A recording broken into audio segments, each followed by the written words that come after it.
A1C reduction if that was the case, but it would never be the case.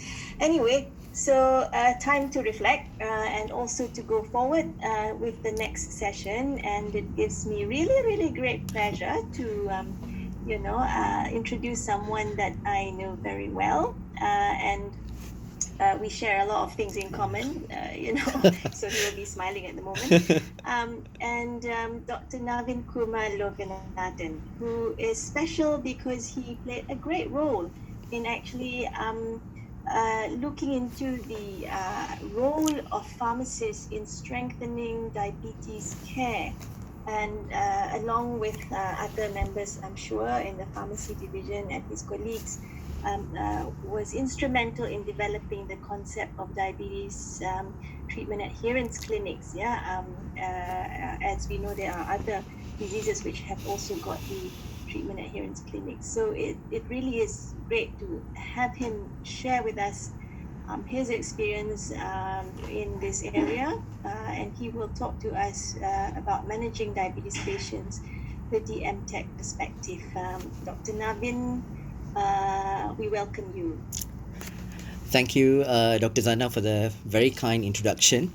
I have the privilege of working with Dr. Zana in Hospital Putrajaya, and I must admit that I've learned a lot from her as well over the years. And it is always interesting when she discusses about patient and cases, and actually I've learned a lot from her.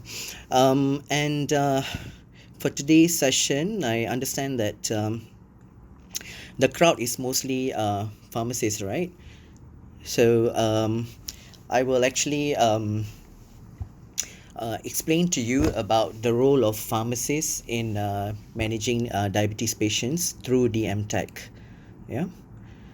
So it is also important for a pharmacist, especially those who are practicing in DMTAC, to know about the disease burden and also the pathophysiology of diabetes, and also have a very good knowledge of drugs for us to help our patients control their diabetes, to improve their adherence. So it is important to have this knowledge. So I'm very sure in the first lecture most of you have seen all the data, the recent data on diabetes prevalence and also about insulin usage and all that. But what is worrying is that this prevalence of diabetes is continuously climbing. This World Diabetes Atlas in 2019 has shown that there are actually 578 million diabetics. Sorry, Dr. Navin. Yeah. Sorry to interrupt you. Yeah. I think you haven't shared your screen. Oh, okay. Right.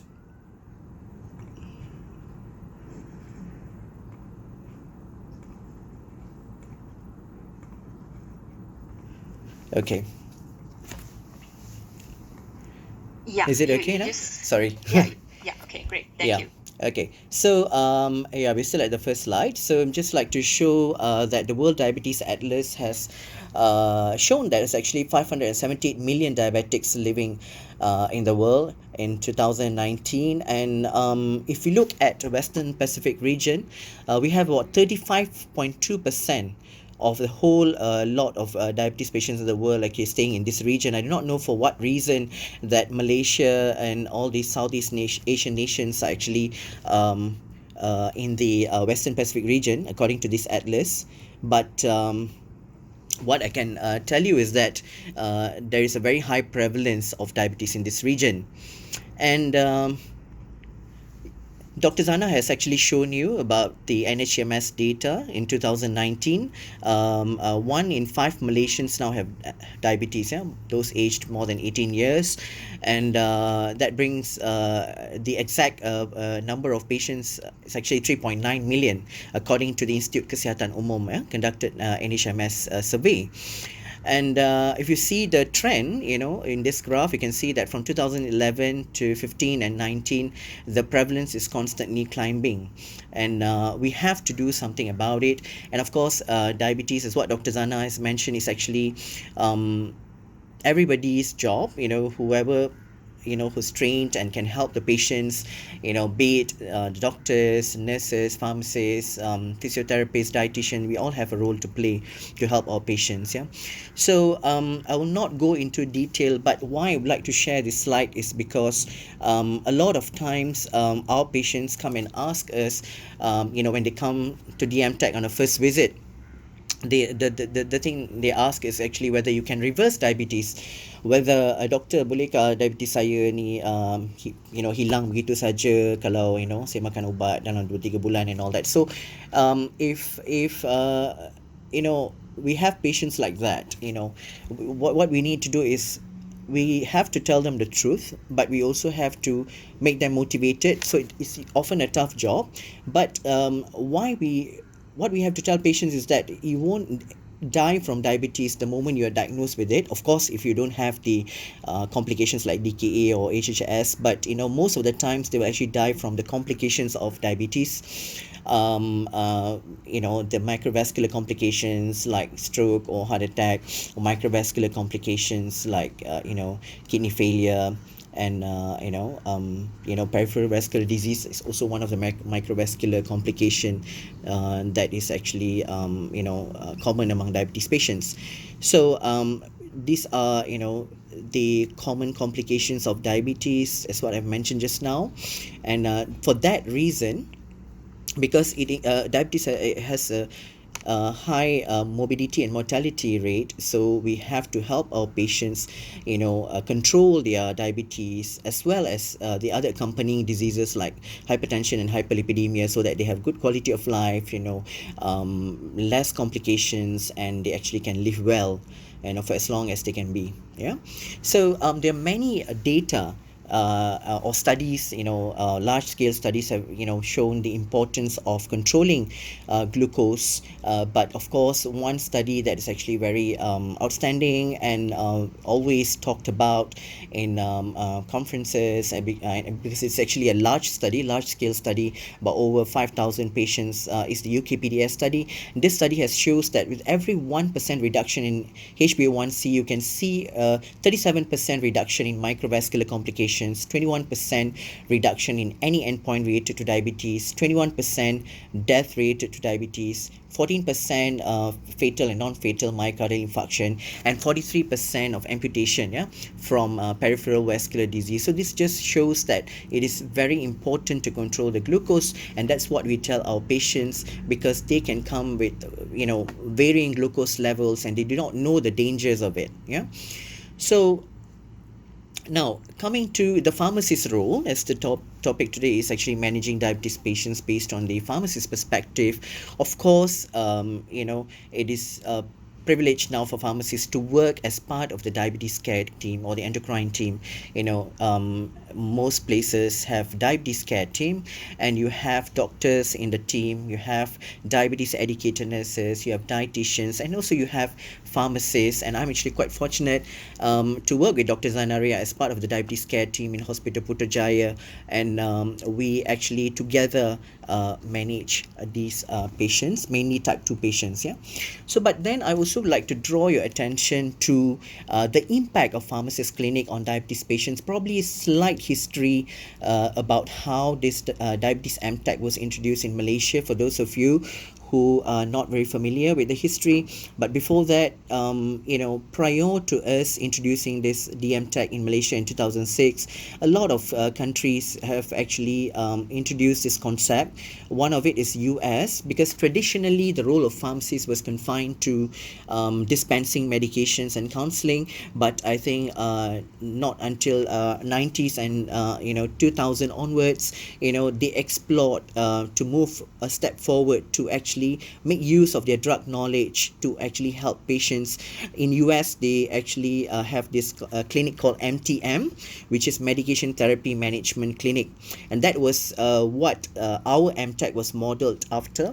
I'll talk about the history later, but here I would like to show that in US, pharmacist managed clinic has shown to improve A1C in patients. This actually studies even prior to 2010. They have actually have shown this, and also have shown to have cost savings. And in UK, you can see A1C reductions, avoided costs in treating coronary heart disease and stroke. In Australia, they also have pharmacists, mainly in the community. They conduct this similar clinic, and then they have seen to almost about 1% HbA1c reduction. And Thailand and in Malaysia, we have conducted several studies. The one that I conducted, I managed to show about 1.7% A1C reduction with improvement in medication adherence. Yeah. So how does the A1C reduce? Is because their medication adherence also improves. That will be the main thing that I'll be sharing with you today. And also in another center in Penang, we have seen a 0.9% A1C reduction. So DMTAC was modeled after medication therapy management clinic in US, and in 2006, of course, my two of my seniors, one of them have retired, another one is still practicing, Puan Raini, have actually gone to US, to Chicago, to actually learn the MTM concept. And then when they're back, actually they drafted the DMTAC service to be started in MOH facilities. And the objectives of the clinic, DMTAC clinic, is to improve diabetes patients' understanding of diabetes and medications, yeah, as well as medication adherence levels. Okay, and also with this improvement in adherence, we help patients to improve their glycemic blood pressure and lipid control, and help them reach treatment targets. And of course, with this, we also hope that we can prevent or delay their long-term complications of diabetes. Currently in Ministry of Health, we have 392 facilities offering DMTAC. That is about 122 hospitals having DMTAC service, and in klinik kesihatan or health clinics, there are actually 270 klinik kesihatan that actually have DMTAC at the moment. Yeah. So brief overview of what DMTAC is. If you can see, the red boxes is DMTAC, and then standard care is actually patients who do not attend MTAC diabetes. So what will happen is that in the yellow boxes, they see a physician every 3 or 4 months, and then in the standard care, they just come to the pharmacy, collect their medications, and then go back. And then they what they have is actually the instructions that were mentioned to them at the counter. But in the MTAC diabetes, it's a more structured clinic, and pharmacists do see patients in between the doctor visits, hoping that we can help to address their adherence issues and some other medication related issues that they have, so that they actually, when they go and see the doctor after 3 or 4 months, hopefully we can see some improvement in their glucose, BP, or lipid control. Yeah. So I'm not going to go in detail about this flow chart of DMTAC clinic, but I just like to show you that actually on a particular day when the patient comes, of course, the nurse records the patient's glucose level, blood pressure, weight, and all that. And then sometimes we get referrals from doctors, from specialists. They send patients to us, or sometimes we also actually get patients from the counter, and then we do all these assessments. And of course, a lot of collaboration with doctors. When we have something that we want to highlight, we call the doctor, or we bring the patient to the doctor, and then we do our interventions or any recommendations that we would like to actually do for the patient. But a lot of times, actually we are actually educating the patients, educating them to be motivated and to have good adherence. Yeah. So one example of what has been available prior to DMTAC is actually medication counseling services, but it's actually a one-off session with no follow-up. And most of the time prior to DMTAC in 2006, a lot of counseling that pharmacies were doing were just centered on insulin pen users, because we still have to teach patients in the injection technique the first time they're dispensed with insulin and given an insulin pen. But in DMTAC, it is different, because there is a monthly follow-up with the pharmacist, and not just insulin pen users. Any diabetes patients can come to DMTAC. There is a continuous assessment of the insulin or drug-related problems, and then we provide solutions, hoping to increase their adherence. And we also do use tools like the medication adherence tools, and also discuss some of their lab parameters with them to actually help them to better control their diabetes. Yeah.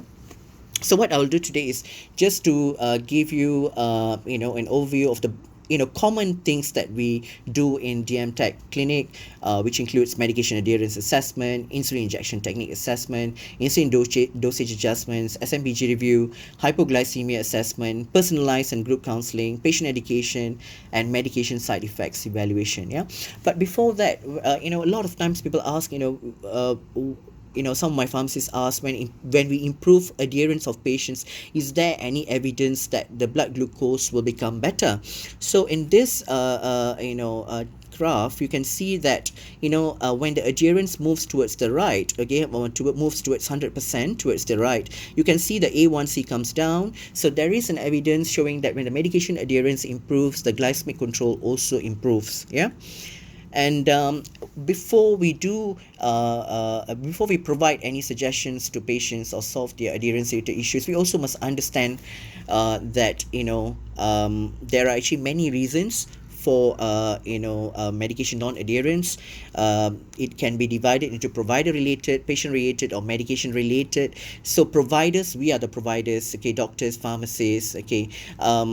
Patient can be confused with some of the conflicting instructions. Sometimes they go to the doctor's room, they get particular advice. When they come to the pharmacy, if the pharmacist is not keeping up with the changes for the day, okay, the patient might get confused, okay. So a lot of times it's also due to poor communication, how we convey the instructions to the patients, because not all are very educated patients. We have patients who need help and assistance to speak to them slowly, or to speak to them in a language that they will better understand. Yeah.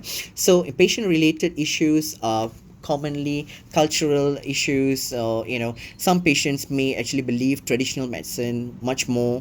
And a lot of times the issues about non-adherence actually due to misconceptions about medications, especially insulin. There's even a study that's actually been done and published showing that a lot of our patients also have a misconception about insulin. They think that insulin causes renal failure. They think that insulin can actually make them die, and a lot of other myths that they have that we actually have to address in the DMTAC clinic to ensure that they are motivated and then they don't actually abandon their medications.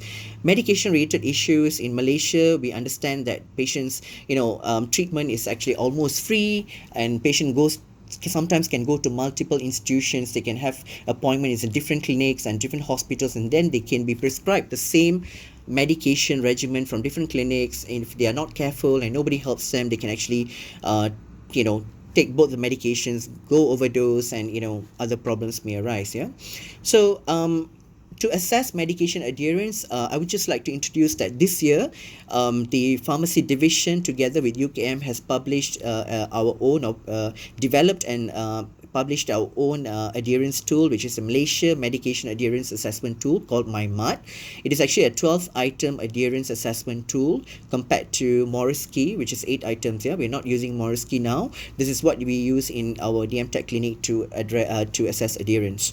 So some of the common medication adherence issues include wrong medication timing, wrong medication dose, because patients sometimes can take very common that they actually inject insulin early after they get up, and then they actually only take breakfast probably 1.5 or 2 hours later. When we ask them why you do that, oh no, I have my son who will actually buy for me breakfast, so I will wait until he comes. Then we have to tell the patient, no, you actually inject insulin when your food is ready, when the food is already there, because there's a risk of hypoing when you actually wait too long for the food.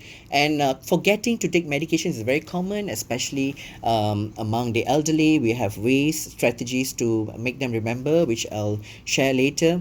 Also, patients who voluntarily stop medications without doctors or pharmacists advice, this is so common, especially when they notice that the medication is doing something not so good for them. For example, what I mean is side effects. If they have hypos, for example, or if they notice that their weight is increasing, they might actually stop the medications without telling the doctor or a pharmacist.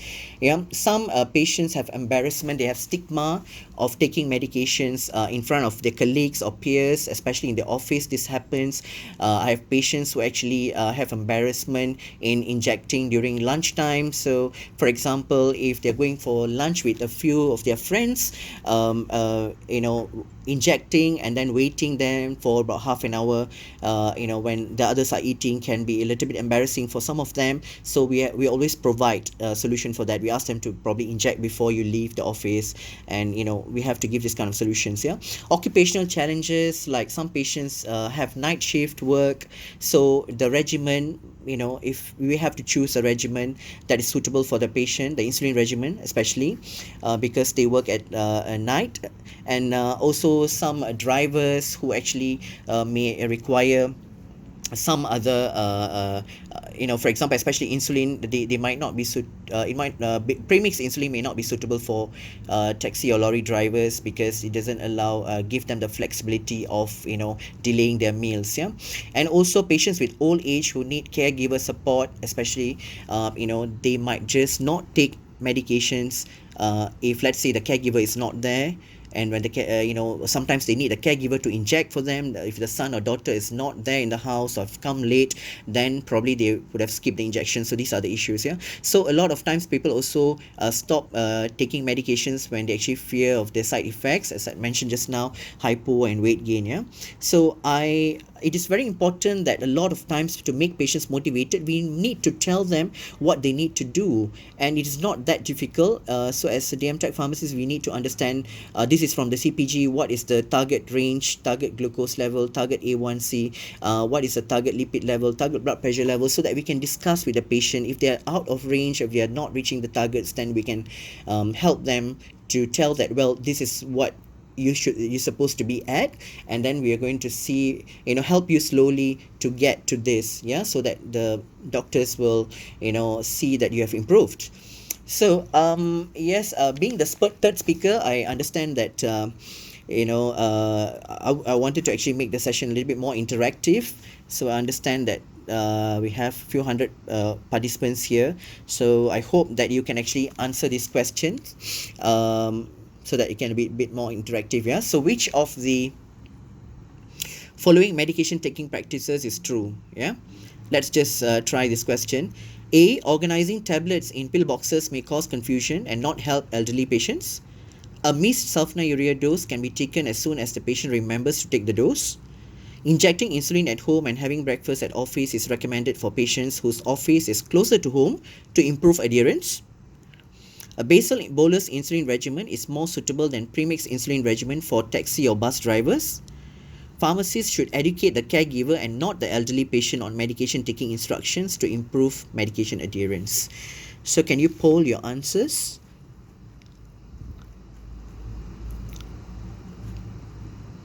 We'll probably give about 20 seconds, then we can discuss. I know that most of you, all of you are pharmacists, most of you, and some of you may be DMTAC pharmacists, some of you are not. But, well, you can just try. This is what we are supposed to do. Yeah.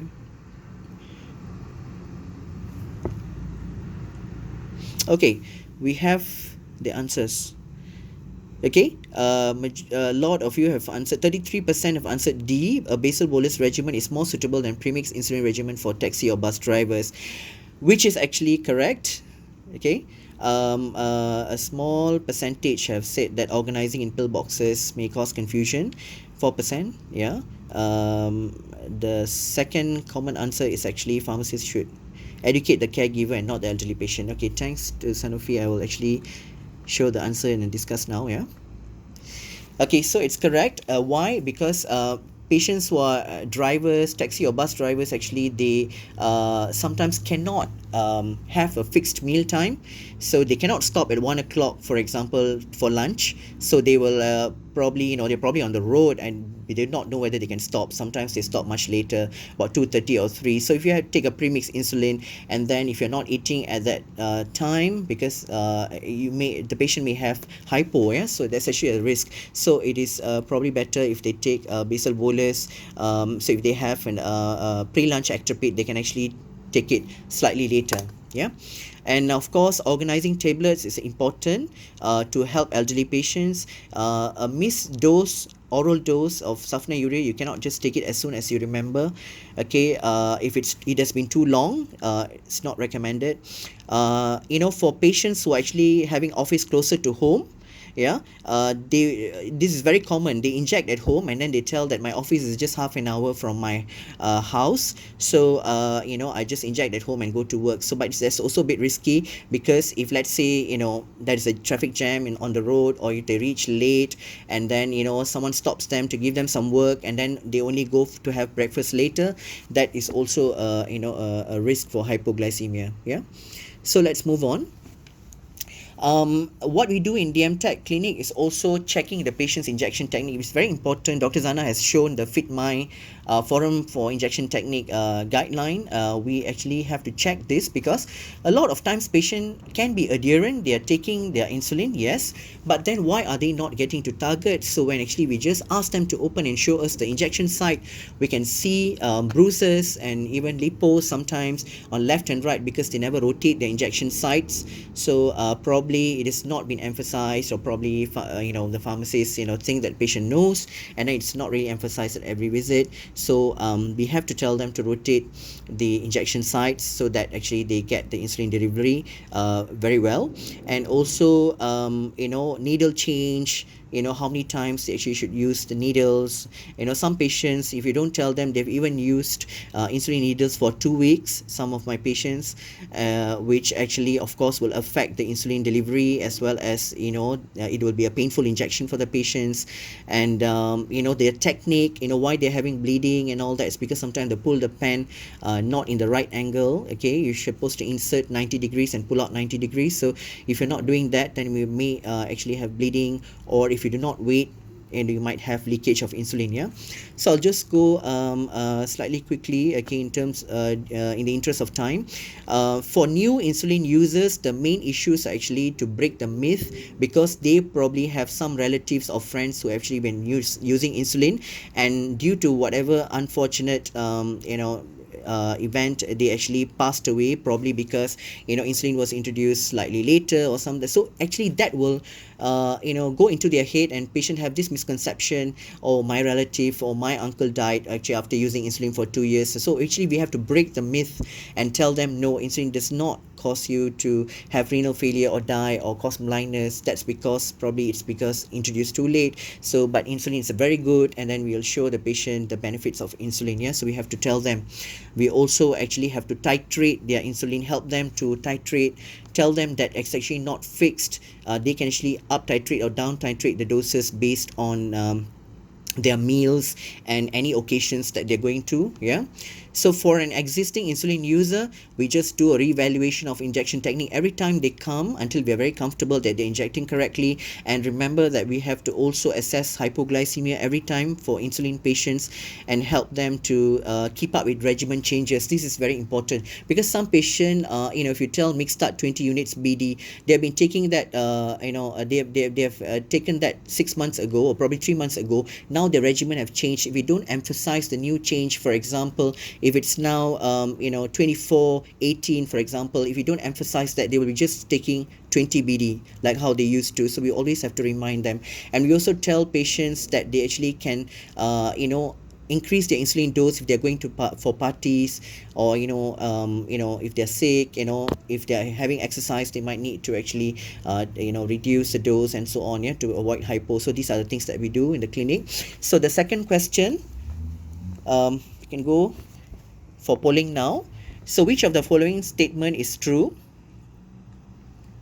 Repeated use of an insulin needle increases the efficacy of insulin delivery into the blood. The patient can choose the most convenient injection site during each injection. Leakage of insulin from insulin pen after injection is a result of pulling out the pen too late. Patients with glucometers can be advised to titrate the insulin doses based on their hyperglycemic or hypoglycemic symptoms. Insulin allows more flexibility for patients to attend and eat at parties than oral antidiabetic agents. Probably can take about 15 to 20 seconds to answer this.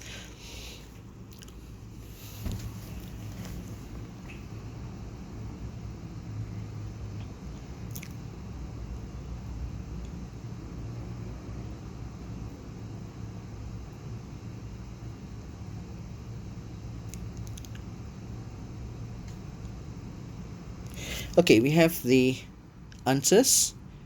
Um, okay, true. Most of you, sorry, participants answered E, 70%, which is the correct answer. Yeah. None of you said repeated use of insulin needle increases the efficacy of insulin delivery. I'm very, very glad. About 600 of you have not answered A. Yeah, we cannot use needles repeatedly. Okay. Yeah, so it's good. Um, yes. Of course, compared to oral agents, insulin allows more flexibility for patients to also, have their own, attend parties and not feel awkward. Yeah. So compared to oral agents that are actually quite fixed, you can't go more than certain number of tablets. Yeah. But of course, they can't choose the most convenient injection site. They have to rotate the sites, so that they don't actually end up with lipohypertrophy. And leakage of insulin from the insulin pen is a result of pulling out the pen too fast, not too late. Yeah. And patients must adjust their insulin doses using glucose readings, yeah, using SMBG results, not just using the symptoms. Yeah. So that's why we advocate as much as possible for patients to buy and have a glucometer. Yeah. So the importance of SMBG, we have to tell patients. So the struggle here is most often financial. So a lot of patients tell that mahal and expensive. So I always ask the patient, how much are you willing to spend in a week for your diabetes, for this glucose testing? And if they're just blank, they don't tell me anything, I will ask them, can you put aside 20 ringgit, for example? Then they'll just look at me, 20 ringgit a lot. Okay, 10 ringgit. Okay, then just keep quiet and say, well, 10 ringgit, one meal itself probably with the drink costs 10 ringgit. But if you can put aside 10 ringgit a week, that's great, because that will give you 4 glucose strips, where you can do a pair in one day and another pair of readings on another day. So you can have 2 days readings that will help you to understand your glucose levels at home, and also adjust your insulin doses. Yeah. So we have to talk to patients to to that level, because every patient is different. Some can afford, some can't afford. And then there's a stigma that this glucometer is very expensive, whereas actually it's actually helping the patient. Yeah. So hypoglycemia is another very important thing that pharmacist has to assess. Whether patients know the symptoms. We have to ask what they know about hypoglycemia. Then they will tell us, some actually know the symptoms. At least if they can mention 2 or 3, that's good. They'll tell, okay, tremor, palpitation, sweating. So at least we know that they know, because recognition of hypoglycemia is important. Because if you have repeated hypoglycemia, then it can end up with hypoglycemia unawareness, which is very bad for the patient. And This meeting is being yeah, recorded. and also you have to tell the patients to prevent hypos, yeah, by actually not skipping meals, and also knowing how to treat their hypos using rule of 15, which I won't go in detail. Sorry to interrupt, Dr. Yeah. Navin. Yeah. I think you have accidentally Yeah. stopped sharing the screen. Oh, Maybe okay. you want to reshare again. Oh, okay, sorry. Yeah. Let me just go again.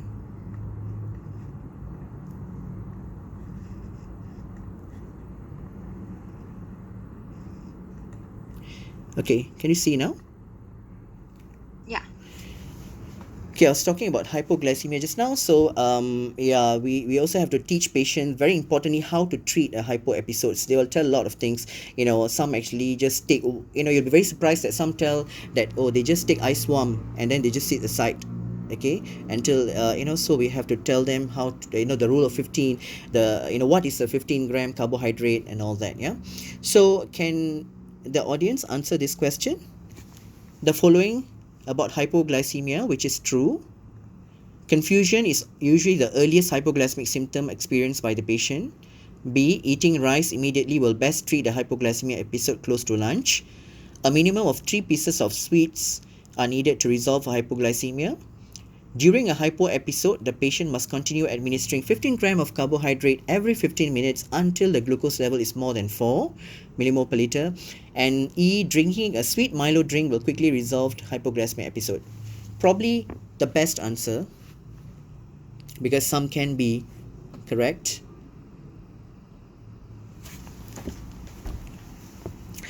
Okay, it's actually slightly tricky. D, most of you answered. 46% of you. During a hypo episode, the patient must continue administering 15 grams of carbohydrate every 15 minutes until the glucose level is more than 4.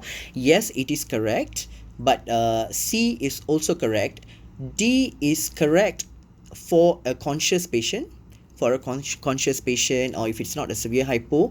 But one thing that you have to tell is, after they have tried that for a few times, 2 or 3 times or 4 times, and then if they're not still getting to more than 4, then at the same time it's also best to come to the hospital, because the nearest clinic or the hospital. That's very important. But 3 is correct, because we need to know that to get a 15 gram of carb, you need 3 pieces at least of sweets. One piece is actually 5 gram. So some patients just take one piece of sweet, and then they think that the hypo will resolve. So this technical details we also have to tell patients, otherwise they don't know. It is very common for a lot of our patients to drink Milo. And then I understand from my endocrinologist and also dietitian, they say that Milo probably is not the very good option for hypo, because it has malt, which can prevent the absorption of glucose. So you may not raise glucose very fast. So you just have to go to other simple carbohydrates. So my very famous option for patients, I like them to actually buy this Icota, which is lychee or whatever. I just ask them to just drink 1 to 5 ml, which is just half of the packet drink, which actually will help faster to raise the glucose. And then if it's not resolved in 15 minutes, they'll just have to finish the whole quota. Okay, we'll go very quickly in the interest of time.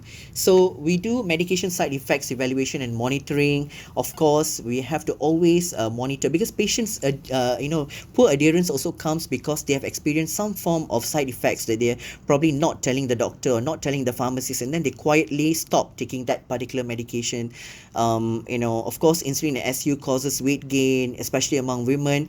It's also a stigma. Sometimes if I have a very young patient, not very young, probably about 30 years old lady, who actually have had weight increment about 20 to 30 kg in a year, because so she was on multiple insulin regimen. So then it can also reduce their motivation when they look at it, because it's actually for women especially.